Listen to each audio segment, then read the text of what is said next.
इस वक्त की एक अफसोसनाक खबर के साथ आपके साथ हाजिर है। आपसे गुजारिश है मुकम्मल वीडियो समाअत फरमाए, दूसरों तक पहुंचाने में हमारी मदद करें।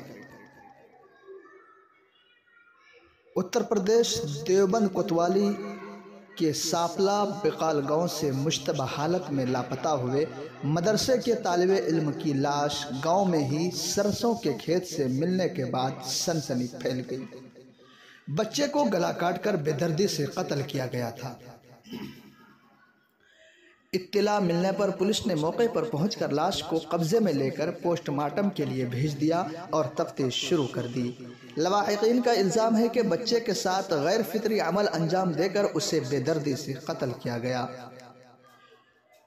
खबर रसा एजेंसी के मुताबिक देवबंद कोतवाली इलाके के गांव सापला के रहायशी नफीस अहमद का 13 साला बेटा जकवान गांव के मदरसे में पढ़ता था। बताया जाता है कि पीर की शाम को जकवान मदरसे की छुट्टी के बाद अपने घर जा रहा था और वो रास्ते में ही मुश्तबह हालत में लापता हो गया। घर वालों ने रात भर उसकी तलाश की, लेकिन बच्चे का कुछ पता नहीं चल सका।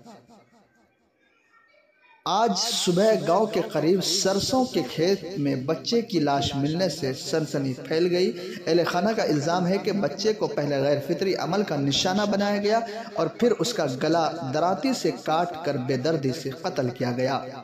पुलिस इस मामले में तफ्तीश कर रही है।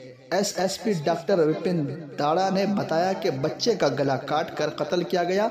सीसीटीवी कैमरों की मदद से मामले की जांच की जा रही है। लवाहिकीन की शिकायत पर मुकदमा दर्ज करके बच्चे की लाश को पोस्टमार्टम के लिए भेज दिया गया है। वाक़ये का जल्द इंकशाफ किया जाएगा।